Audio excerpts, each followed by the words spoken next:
اور جہاں تک اس سے فضائل و فوائد کا تعلق ہے تو ایک اس کا فائدہ یہ ہے کہ اگر کسی پر جادو ٹونا ہوا ہے اور وہ معلوم کرنا چاہتا ہے کہ جادو ٹونا جو ہے وہ کہاں پہ چھپایا ہوا ہے، کہاں پہ جادو ٹونا ہوا ہے، کس طریقے سے کس نے کر دیا ہے، تو یہ اذا الشمس کورت کی صورت 21 ٹائم پڑھ کے سوئے،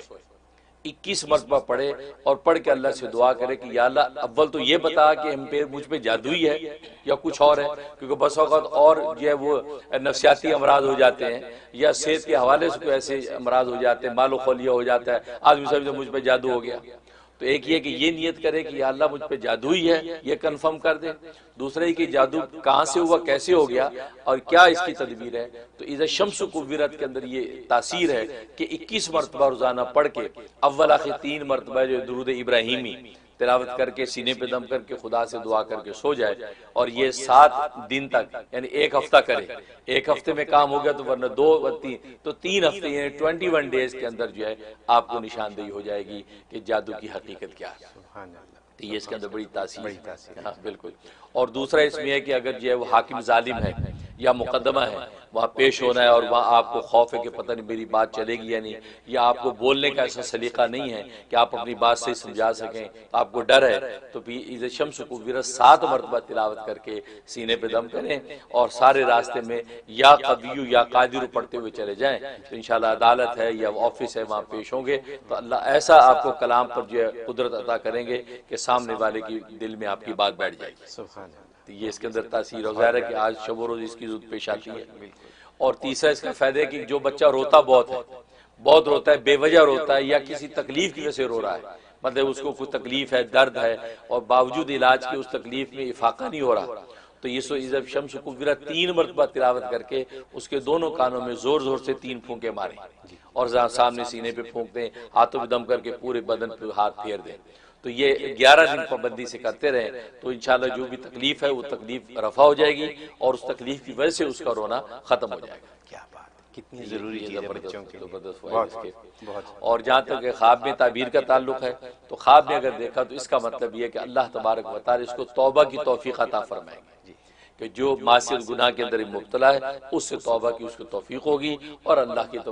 تبارک و تعالی کی طرف یہ رجوع کرے گا، ایک مطلب یہ۔ اور دوسرا مطلب یہ ہے کہ یہ اپنے مال کے خرچ کرنے میں بخل کرے گا اس ڈر سے کہ مال میرا خرچ نہ ہو جائے، ختم نہ ہو جائے، لیکن اللہ تبارک و تعالی عین اسی حال میں اس کو مال عطا فرما دیں گے، بھلے وہ چوری کے ذریعے سے اس کو مال ملے یا بھلے کسی ایسے آدمی کے ذریعے سے ملے کہ جس سے اس کو فائدے کی کوئی امید ہے، اس آدمی کی طرف سے اللہ تبارک و تعالی اس کو مال عطا فرما دیں گے، تو جس سے اس کو یہ تسلی ہو جائے گی کہ مال خرچ کرنے سے فنا نہیں ہوتا بلکہ اللہ تبارک و تعالی کی مدد سے مل بھی سکتا ہے، تو یہ اس کو مال ملے گا۔ اور تیسرا فائدہ یہ ہے کہ اس کی تلاوت کا مطلب یہ ہے کہ اس کو اللہ تبارک و تعالی ایمان و یقین اور آخرت کا تصور اس کا پختہ کر دیں گے، کیونکہ اگر اس کا ایمان و یقین آخرت عقیدہ کمزور ہے تو اس کی تلاوت سے خواب کے اندر اس کو اللہ ایمان و یقین اور آخرت کا عقیدہ اس کا پختہ ہوگا اور اس کو آخرت کی تیاری کا موقع ملے گا۔ الحمدللہ وحدہ والصلاة والسلام علی من لا نبی بعدہ، اما بعد۔ آج ہم بات کریں گے سورۃ اللہب کے بارے میں۔ سورۃ اللہب اس کا دوسرا نام سورۃ المسد بھی ہے، اور یہ سورۃ اللہب جو ہے اس کا تدوین کے اعتبار سے 111 نمبر ہے، گویا کہ اس کے بعد اب 3 صورتیں رہ گئی ہیں تو قرآن کریم کی تکمیل ہو جائے گی، اور اس کا جو ہے نزول کے اعتبار سے 6 نمبر ہے، 6 نمبر نزول کے اعتبار سے ہے، اور اس میں 5 آیات ہیں، چھوٹی سی صورت ہے، اور اس کے اندر جو ہے ایک گستاخ اعظم کا ذکر ہے، اور گستاخ اعظم کون؟ خود سرکار دو عالم صلی اللہ علیہ وسلم کا سگا چچا جو ابو لہب کے نام سے معروف تھا، تو وہ آپ کا بہت بڑا گستاخ نکلا، کیونکہ ہوا یہ کہ ایک موقع پر جو ہے رسول اللہ صلی اللہ علیہ وسلم صفا پہاڑی پر کھڑے ہوئے اور آپ نے اپنے خاندان اور قبائل کو بلایا۔ ظاہر اس وقت کا رواج تھا کہ اپنے قبیلوں کے نام لے کے بلاتے، خاندان کا نام لیتے تو لوگ جمع ہو جاتے کہ کوئی بات ہے، کوئی پریشانی ہے، کوئی مسئلہ ہے، تو آپ نے سب کو جمع کر لیا۔ جب سب جمع ہو گئے، کیونکہ قرآن کریم میں اللہ تبارک و تعالیٰ کو وہ حکم دیا تھا کہ وانذر عشیرتک الاقربین، اپنے قریبی رشتہ داروں کو بھی ڈراؤ جہنم کے عذاب سے، اللہ کے عذاب سے، تو آپ نے اس کی تکمیل کے لیے صفا پہاڑی پر کھڑے ہو گئے، اعلان کیا، سب قبائل جمع ہو گئے، تو آپ کے یہ چچا جو ہے ابو لہب جو آپ کے سگا چچا یہ بھی آ گئے سب، تو اس پر جو آپ نے کہا کہ یہ بتاؤ کہ اگر میں تمہیں یہ خبر دوں کہ اس صفا پہاڑی کے پیچھے سے دشمن کا لشکر حملے کے لیے تیار ہے اور اینی ٹائم تم میں حملہ آور ہو سکتا ہے، تو کیا تم میری بات کی تصدیق کرو گے؟ تو سب نے بیک زبان کہا کہ ہاں آپ صادق الامین ہیں اور آپ سے ہمیں کوئی ایسا تجربہ نہیں کہ آپ نے کبھی جھوٹ بولا ہو، تو بالکل ہم اس کو یقین کریں گے کہ واقعی کوئی لشکر ہے جو حملہ آور ہونے والا ہے۔ تو آپ کی سچائی کی تصدیق کر دی۔ اس پر آپ نے فرمایا کہ میں تمہیں اللہ کی کچھ عذاب سے ڈراتا ہوں کہ جو اللہ کا عذاب کسی وقت بھی تم پہ ٹوٹ سکتا ہے، وہ جہنم کا عذاب ہے۔ تم یہ کفر و شرک کو چھوڑ دو، بتوں کی پوجا چھوڑ کر ایک اللہ کے ہو جاؤ، یہ پیغام دیا۔ تو ظاہر ہے کہ جب تصدیق پہلی بات کی ہے تو ابھی بھی تصدیق کرے، کیونکہ زبان وہی ہے۔ جب یہ بات سنی تو آپ کے وہ چچا جو ہے ابو لہب، وہ سامنے کھڑا تھا، اس کا نام عبدالعزیٰ تھا۔ عبدالعزیٰ، عزیٰ ایک بت کا نام تھا، اس کی نسبت سے اس نے نام رکھا ہوا تھا عبدالعزیٰ، کہ عزیٰ کا بندہ۔ وہ یہ بات سنی تو اس پر جو ہے بڑا سیخپا ہوا اور چلا کے بولا کہ تبا لکا لی ھذا جمعتنا، کہ تجھ پر ہلاکت پڑے، تباہی ہو، بربادی تیری ہو، تو نے اس لیے ہمیں جمع کیا۔ یہ بات کہی، بس یہ کہنا تھا تو اللہ تبارک و تعالی نے یہ صورت نازل کر دی کہ تبت یدا ابی لہب بتا، کہ تو محمد صلی اللہ علیہ وسلم کو کہتا ہے کہ اس پر ہلاکت پڑے، بلکہ ابو لہب ہلاک ہو اور اس کے دونوں ہاتھ ٹوٹے۔ تبت یدا ابی لہب، کہ اس کے دونوں ہاتھ ٹوٹ جائیں، تباہ ہو جائے اور وہ جو ہے ہلاک ہو۔ یہ قرآن کریم کی آیات اتر ہے۔ اور ہاتھوں کو اس لیے شامل فرمایا کیونکہ اس نے یہ بات کہہ کہ زمین سے پتھر اور کنکریاں اٹھا کے نفرت سے آپ کی طرف پھینکی اور تھوک آپ کی طرف نفرت سے، تو یہ گویا کہ ایک طرح کا جو ہوا کرتا تھا اظہار نفرت۔ تو اس پر اللہ تبارک ان ہاتھوں کو بھی ذکر کیا، جن ہاتھوں سے تو نے کنکریاں اٹھا کے پھینکی محمد صلی اللہ علیہ وسلم کے چہرے انور کی طرف، تو وہ ہاتھ بھی ٹوٹیں اور تو خود پورا کا پورا تباہ برباد ہو جائے۔ تو اس پر اللہ تبارک و تعالی یہ سورت نازل فرمائی۔ تو یہ وہ گستاخ اعظم کی جو سگا چچا ہے کہ جس نے یہ حالت کی۔ اور پھر یہ کہ انہی ابو لہب کی جو بیوی ام جمیل، تو ام جمیل خود یہ لکڑیاں، کانٹے، یہ کچرا جنگل سے اٹھا کے لاتی تھی اور حضور صلی اللہ علیہ وسلم کا راستے میں بچھا دیتی تھی، تو آپ تاکہ چلے آپ کو کانٹے چبھیں، لکڑی چبھے، راستہ صاف نہ ملے، چلنے میں تکلیف ہو۔ تو یہ اس کو بھی قرآن نے ذکر کیا، وامرأتہ کہہ کے اس کی بیوی کا ذکر کیا کہ وہ لکڑیاں بچھاتی تھی۔ اور عجیب بات یہ ہے کہ عبداللہ بن عباس رضی اللہ عنہ فرماتے ہیں کہ وہ جو کانٹے بچھاتی تھی حضور صلی اللہ علیہ وسلم انہی کانٹوں پہ سے گزرتے تھے، لیکن وہ کانٹے آپ کے قدموں کے لیے پھول کی طرح نرم ہو جاتے، بالکل ایسے مخمل سے گزر رہے ہیں، آپ کو کوئی ایزا تکلیف نہیں ہوتی تھی۔ لیکن اس نے یہ حرکت لیکن کی، اور اس کو بھی اللہ تبارک و تعالی نے وبال میں پکڑا کہ ایک وقت وہ گٹھڑ اسی طرح لے کے آ رہی تھی لکڑیوں کا، اور تو ایک جگہ اس نے سوچا کہ میں آرام کرنے کے لیٹتی ہوں، تو اپنا گٹھڑ اتار رہی تھی، تو اللہ تبارک و تعالی کو فرشتہ مسلط کیا، تو فرشتے نے وہ جو اس کی رسی جو تھی وہ گلے میں تھی اس کو کھینچ دیا اس کے پیچھے سے، جیسے کھینچا تو اس کا وہیں دم نکل گیا، تو یوں وہ ہلاک ہوا۔ ادھر جو ابو لہب کے اوپر یہ ڈالی کہ اس کو اندر چیچک کا مرض اس کے اندر بھڑک گیا، گلٹی ایک ایسی نکل آئی کہ پورا جسم ایسا متعفن ہو گیا، ابل گیا، اور اتنا تعفن تھا کہ گھر والے قریب نہیں آتے تھے، یہاں تک کہ ان کی رسی باندھ کے اس کو روڑی پہ ڈال دیا، وہیں دور سے جو کھانے دے دیتے تھے، یہاں تک کہ جب وہ ہلاک ہو گیا وہاں پہ، تو پھر وہ حبشی غلاموں کو کرائے پہ لے کر کہا کہ یار اس کو کسی گڑھے میں دفن کر دو، کیونکہ اس کی تعفن بدبو سے کوئی قریب نہیں آتا تھا۔ ایسا اللہ تبارک و تعالی نے اس وبال ڈالا، اور یہ تبت یدا ابی لہب تب کی حقیقت واضح کر دی کہ اس کا مشاہدہ کیا لوگوں نے کہ واقعی دنیا میں کیسے وہ رسوا ہو کے مرا۔ اور حسن و جمال کو اس کے عالم یہ تھا کہ اس کی کنیت ابو لہب بن گئی تھی، لہب کہتے ہیں شعلے کا باپ، تو چہرہ اس کا ایسا شعلے کی طرح بھڑکتا تھا، اتنا حسین و جمیل خوبصورت، یہ حالت۔ اور اسی نے اس کے دو بیٹوں کے نکاح میں حضور صلی اللہ علیہ وسلم کی دو بیٹیاں تھیں، ام کلثوم اور حضرت رقیہ، یہ دونوں اس کے بیٹوں کے، عتبہ اور عتیبہ دو بیٹے تھے، ان کے نکاح میں تھی، تو بیٹوں کو بلا کے کہہ دیا کہ محمد کی بیٹیوں کو طلاق دے دو، لہٰذا جو عتبہ نے بھی طلاق دے دی اور عتیبہ نے۔ اچھا عتیبہ جو تھا اس نے بدبختی یہ کی، یہ چھوٹا تھا، اس نے یہ کیا کہ حضور صلی اللہ علیہ وسلم سے گستاخی و بے ادبی بھی کی، اور آپ کے سامنے جا کے بے ادبی کی، گستاخی کی، کہا میں تمہاری تصدیق نہیں کرتا، تمہاری یہ باتیں سب غلط ہیں، جھوٹ ہے، اور آپ کی طرف تھوکا،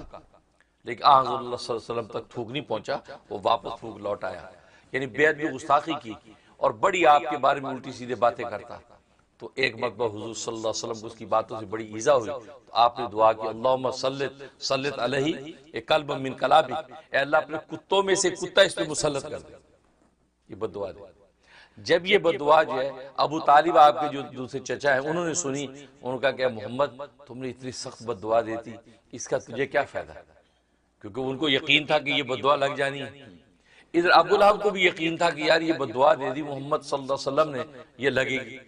تو اس بیٹے کی حفاظت کے لیے 50 سوار ساتھ چلتے تھے۔ اچھا ہاں، اور ملک شام کے سفر میں گئے تو وہاں لوگوں سے کہا یار میری مدد کرو، مجھے لگتا ہے کہ محمد کی وہ بددعا نہ لگ جائے۔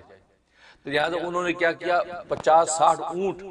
وہ اس کے ارد گرد کھڑے کر دیے، اور بیچ میں جو ہے وہ لشکر لٹا دیا، اور درمیان میں اس کو لٹایا۔ سفر میں ایک جگہ رات پڑی تھی، تو اللہ تبارک و تعالیٰ نے اس بددعا کو کیسے پورا کیا کہ ایک شیر مسلط کیا، اور سب جانور سب لوگ سو گئے۔ شیر بڑی خاموشی سے دبے پاؤں آیا، سب کو کراس کرتا ہوا، سونگتا ہوا، یہاں تک کہ عین جب اس کو جو اسے سونگا سمجھ گیا کہ یہی میرا شکار ہے، اور اسی وقت چند لوگوں میں چیر پھاڑ کے ٹکڑے کر گئے۔ ابھی لوگوں کو پتہ ہی چلا، آنکھ ہی کھلی ہے، پتہ چلا ٹکڑے ٹکڑے ہوا پڑا ہے اور شیر غائب ہے۔ تو وہ جو بددعا کی تھی، اس طرح عتیبہ کو اللہ تبارک و تعالیٰ ہلاک کیا۔ تو یہ وہ ابو لہب ہے کہ جو گستاخ اعظم جس کا ذکر اس صورت کے اندر ہے، اور دشمنوں کے حوالے سے بڑی سٹرانگ یہ صورت ہے۔ کا تدوین کے اعتبار سے 93 نمبر ہے، اور نزول کے اعتبار سے علامہ نمبر 11 نمبر ہے۔ اس کا نام سورۃ الدعا اس لیے ہے کہ پہلی آیت ہی والدعا ہے، کہ یعنی اللہ تبارک و تعالی نے قسم کھائی ہے کہ والدعا، قسم ہے دن چڑھے ہوئے کی، روشن دن کی، واللیل اذا سجا، اور قسم ہے رات کی جب وہ چھا جائے۔ تو ما ودعک ربک وما قلی، اے پیغمبر صلی اللہ علیہ وسلم، نہ تیرے رب نے تجھے چھوڑا ہے نہ تجھ سے بیزار ہوا ہے۔ تو یہ گویا کہ قسم اور جواب قسم سے اس کو شروع کیا گیا ہے، اور یہ مکی صورت ہے، یعنی ہجرت مدینہ سے پہلے نازل ہوئی ہے، اور ظاہر ہے کہ جو ہجرت مدینہ سے پہلے آیات و صورتیں نازل ہوئیں ان کو مکی کہتے ہیں، اور جو ہجرت مدینہ کے بعد نازل ہوئیں وہ مدنی کہلاتی ہیں۔ تو یہ مکی صورت ہے، اور اس میں جو ہے اصل میں ایک یتیم اعظم کا ذکر ہے۔ یتیم اعظم خود سرکار دو عالم صلی اللہ علیہ وسلم کی ذات عالی ہے، اور ایک ایسا یتیم ہے کہ جو بڑے بڑے آباء و اجداد کا جو ہے وہ گویا کہ وارث و سرپرست بن کے گزرا،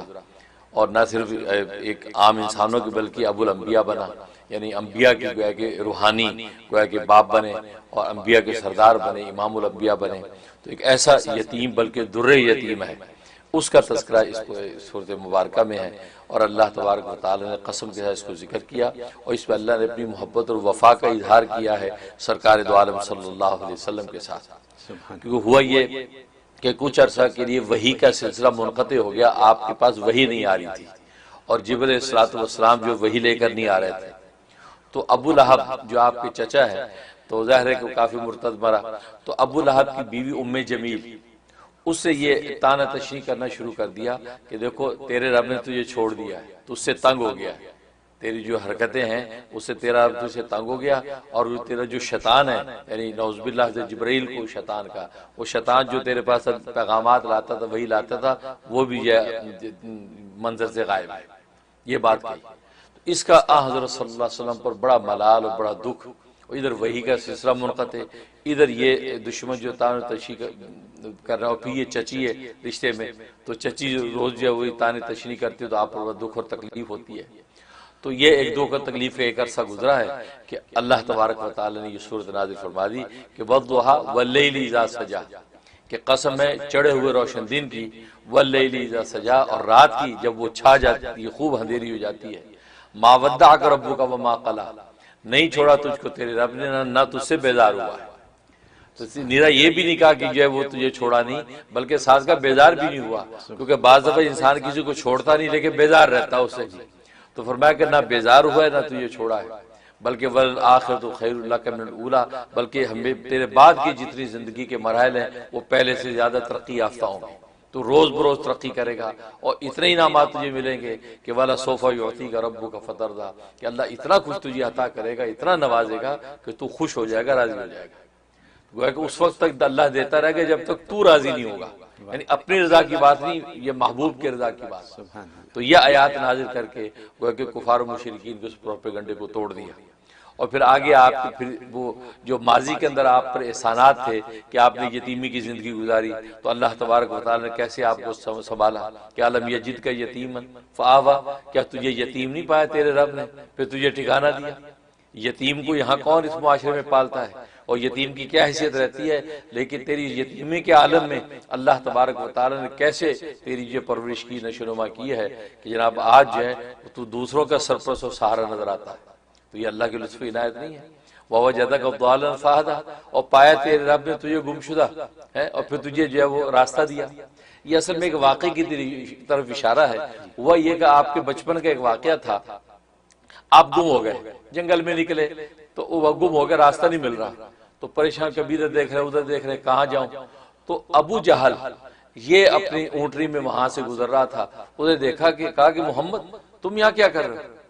کہا کہ چچا جی راستہ نہیں مل رہا، میں نے جانا ہے۔ کہا اچھا او ہو، آؤ آؤ بیٹھو۔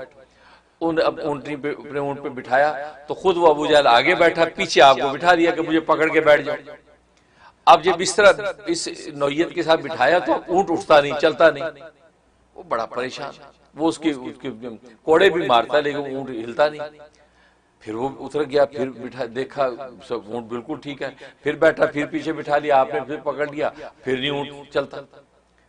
اب وہ مار بھی رہا ہے ابو جہل، اس کو اونٹ چل بھی نہیں رہا، سمجھ بھی نہیں آ رہی اچھا بلا اونٹ ہے، تیرا راستہ کیوں نہیں پکڑ رہا؟ تو اس کے ذہن میں یہ بات آئی کہ اس محمد صلی اللہ علیہ وسلم کو آگے بٹھاؤں، تو آپ کو آگے بٹھائے، پیچھے خود بیٹھا تو اونٹ فوراً اٹھا اور چل پڑا۔ تو گویا کہ اشارہ یہ کر دیا کہ اصل میں یہ محمد تو ساری دنیا کا سردار بننے آیا ہے، سب سے آگے چلنے والا ہے، تیرے پیچھے کیوں بیٹھے گا؟ تو پھر اس وقت اس کو کلک ہوا کہ یار یہ محمد صلی اللہ علیہ وسلم جو یہ محمد میں کوئی بات ہے، یہ کیا بات ہے کہ یہ پیچھے بیٹھا رہا تو جناب اونٹ چلا نہیں، آگے میں نے بٹھایا تو اونٹ چل پڑا۔ تو اس وقت ہی گویا کہ ہدایت کی روشنی اس ابو جہل کم بخت کو بھی دی تھی کہ اس بچے کو پہچان، یہ آگے چل کے کچھ بننے والا ہے۔ تو وہ اشارہ کیا اس آیت میں کہ وَوَجَدَكَ ضَالًّا فَهَدَىٰ، کہ پایا تیرے رب نے تجھے گم شدہ، تو گم ہو گیا تھا جنگل میں، تو کیسے راستہ دیا؟ اس دشمن سے راستہ دیا جس دشمن نے کل کو تیری عداوت و دشمنی کی اور ایڑی چوٹی کا زور لگایا تجھے ملیہ میٹ کرنے کے لیے، اللہ نے اسی کے ذریعے سے تجھے اپنے مقام پہ پہنچایا۔ تو گویا کہ یہ ایسا احسان ہے کہ دشمن کے ذریعے سے مہربانیاں کروانا، یہ تو خدائی کا کام ہے، اللہ ہی کا کام، یہ بتایا۔ تو اگرچہ اس آیت کی اور تفسیریں بھی مفسرین نے کی ہیں کہ اس کا مطلب یہ کہ آپ شریعت کی تفصیلات سے جب واقف نہیں تھے، ہم نے شریعت کی تفصیلات بتائیں، لیکن یہ جو واقعہ میں نے بتایا کہ اس واقعے کے تحت گویا کہ یہ آیت نازل ہوئی۔ اس میں اللہ تبارک و تعالی نے اپنا ایک احسان ذکر کیا کہ وَوَجَدَكَ ضَالًّا فَهَدَىٰ۔ تو یہ اس لیے پھر اس میں چونکہ یہ انعامات ہیں اس در یتیم کے اوپر، پھر آپ کو بھی نصیحت کر دی کہ آپ جو ہے فَأَمَّا الْيَتِيمَ فَلَا تَقْهَرْ، کہ آپ خود یتیمی کا جو ہے نظارہ دیکھ چکے ہیں، اب اگر آپ کے پاس کوئی یتیم آ جائے تو اس کو ڈانٹنا نہیں، اس کو جو ہے وہ برا بھلا نہ کہنا، کیونکہ خود بھی آپ اس راستے سے گزر چکے ہیں، ان کو ڈانٹنا نہیں۔ وَأَمَّا السَّائِلَ فَلَا تَنْهَرْ، اور کوئی مانگنے والا آ جائے تو ضرور اس کی ضرورت پوری کرنا، کیونکہ ظاہر مانگنے والا جو ہے یا تو علمی طور پر کوئی ہدایت مانگے گا یا مالی طور پہ کوئی مدد مانگے گا، تو کسی قسم کا بھی سائل آئے وہ تیرے در سے خالی نہیں جانا چاہیے۔ وَأَمَّا بِنِعْمَتِ رَبِّكَ فَحَدِّثْ، اور تیرے رب کی جو نعمتیں تجھ پہ ہیں ان نعمتوں کا تذکرہ کیا کر۔ تو گویا اسے لکھا ہے کہ ذکر نعمت بھی شکر نعمت ہوتا ہے، کہ نعمتوں کا ذکر اور تذکرہ کرنا بھی یہ بھی شکر نعمت میں لکھا جاتا ہے۔ اس لیے اللہ نے قرآن کریم میں نعمتوں کے ذکر کرنے کا فرمایا کہ اے بنی اسرائیل اللہ کی نعمتوں کا ذکر کرو۔ اس کا مطلب ہے کہ آپس میں فیملی میں بھی اگر بیٹھے ذکر کریں، دیکھو یہ ہم پہ یہ انعام بھی ہوا، دیکھو یہ بھی ہوا، بھلے آپ یہ نہیں کہہ رہے یا اللہ تیرے شکر نہیں کہہ رہے ہیں، لیکن آپ اس نعمتوں کا ذکر کر رہے ہیں، تو یہ تذکرہ نعمت بھی شکر نعمت میں شمار ہوتا ہے۔ اس لیے نبی سے کہا وَأَمَّا بِنِعْمَتِ رَبِّكَ فَحَدِّثْ، تو جو تجھ پر نعمتیں تیرے رب نے کی ہیں ان کا تذکرہ کیا کر اپنے لوگوں میں۔ وہ جو تذکرہ ہے اس تذکرے کا عنوان حدیث بن گیا، کیونکہ فحدیث کا لفظ ذکر کیا، تو اس لیے جو ہے اس سے مفسرین نے نکالا کہ فحدیث سے مراد ہے حدیث، کیونکہ آپ کا یہ تذکرہ نعمت کرنا، کیونکہ آپ کی علمی اور عارفانہ جتنے بھی کلام ہیں وہ گویا کہ خود حدیث بن گئے، تو گویا کہ حدیث کا عنوان بھی اس آیت سے جو ہے وہ اخذ کیا محدثین اور مفسرین نے۔ تو یہ وہ سورہ